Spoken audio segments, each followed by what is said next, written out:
Bonjour, donc aujourd'hui je vous présente le pilotage de la délégation, c'est un petit tutoriel vidéo.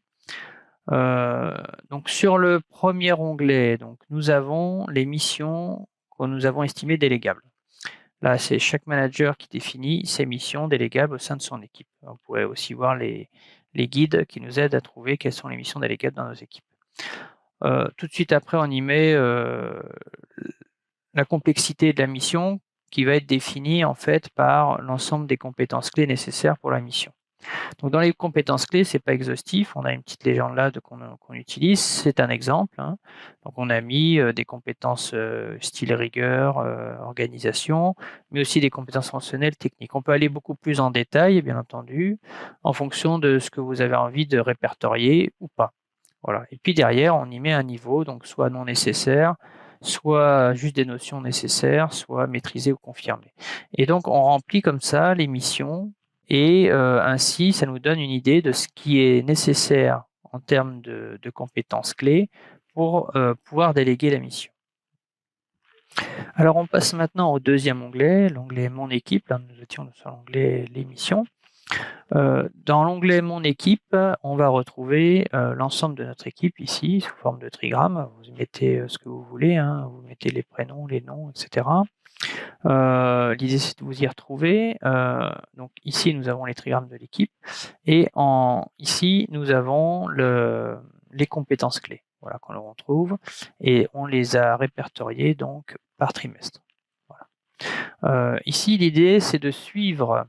Donc, on a toujours la petite légende, hein, je le rappelle sur la droite. Hein, vous récupérez la légende que vous aviez sur le premier onglet. Et ainsi, on va pouvoir suivre l'évolution de ces compétences clés nécessaires à notre délégation au sein de nos différents collaborateurs et collaboratrices en fonction du temps. Donc, par exemple, si vous avez mis une formation sur une compétence fonctionnelle à la personne qu'on appelle TTT, et ben peut-être que donc elle va passer, comme on le voit ici, de 1 au premier trimestre à 2 en fait au deuxième trimestre. Donc ça va vous permettre de suivre ici l'évolution de vos collaborateurs et de savoir à partir de quel moment ils seront prêts pour les missions que vous aurez vues, si je reviens sur le premier onglet, ici, qui nécessitent un 2, comme vous l'aviez défini, pour certaines compétences clés. Voilà, c'est un tableau de suivi dans le temps. Alors voilà, maintenant on va passer au troisième onglet, qui est l'onglet de la progression. Donc dans cet onglet, on va mettre en relation les missions que l'on souhaitons déléguer en fonction du temps, donc des différents trimestres. Voilà. Toujours on y met les compétences associées à ces fameuses missions, hein, les compétences clés qu'on a vues tout à l'heure. Aux collaborateurs, donc là j'en ai mis 2, mais on pourra en avoir, beaucoup plus en fonction du nombre de collaborateurs de votre équipe. Vous pouvez aussi suivre uniquement dans ce fichier, et c'est voulu, hein, uniquement les collaborateurs sur lesquels vous comptez déléguer des missions. Voilà. Ici, on a rajouté 2 colonnes qu'on voit là, qui sont des colonnes qui vont nous permettre de factualiser un petit peu, notre délégation, alors de 4 colonnes plus exactement. Donc ici, on a si je prends la partie coordinateur de changement, donc c'est une mission que j'estime nécessaire de déléguer dans mon équipe, de coordonner la partie changement parce que j'ai beaucoup de changements. Ça me prend aujourd'hui 2 jours par semaine. Alors ça, l'estimation, ben, soit vous la faites avec des abacs que vous avez, soit tout simplement vous la prenez dans votre plan de charge et vous regardez, sur l'année ou sur l'année précédente, sur les différentes années que vous avez fait, combien de temps ça vous prend. Donc là, on a estimé, que ça prenait 2 jours par semaine et que si je le faisais faire et ben, j'aurais un gain de 90 soit, ça me prendrait plus que 0,2 pour les tâches résiduelles, à mener au niveau de la coordination des changements. Ce qui me ferait un gain par an effectivement intéressant près d'une centaine de jours que je peux m'occuper à bien d'autres choses. Voilà. Donc là-dessus, je regarde les différentes compétences de mes collaborateurs et je vois si je dois les comparer finalement aux compétences clés, quand on n'y est pas encore. Voilà. Alors sur OOO, pas du tout, sur TTT, on y est presque.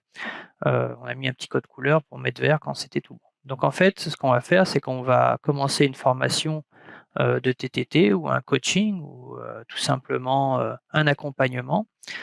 Et on peut voir ça défini sur les 2 graphiques que j'ai fait là. J'en ai fait que 2, hein, parce que je me suis concentré sur un exemple. où en fait on voit bien que TTT est pas encore tout à fait organisé pour et a pas les connaissances fonctionnelles suffisantes pour, commencer à faire de la coordination de changement, en tous les cas en toute autonomie. Voilà. Donc suite à notre coaching du premier trimestre ou à une formation, hein, pourquoi pas, là ce que je n'ai pas rentré dans le document, on voit que sur le deuxième trimestre, ça y est, il a enfin en fait acquis ce qu'il lui faut pour être en coordination des changements en toute autonomie.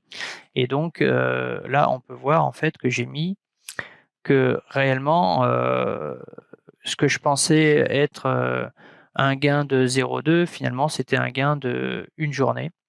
Voilà, donc ça c'est un exemple, hein, toujours, hein, parce que j'ai remarqué, alors j'ai pas c'est toujours un exemple, hein, que pour la validation, il y a que peut-être que moi qui peux valider et donc finalement ça reste quand même à ma charge. Mais toute la relecture, feuille de route et cetera ou d'autres choses, peut être totalement déléguée et donc finalement j'ai quand même un gain de 50.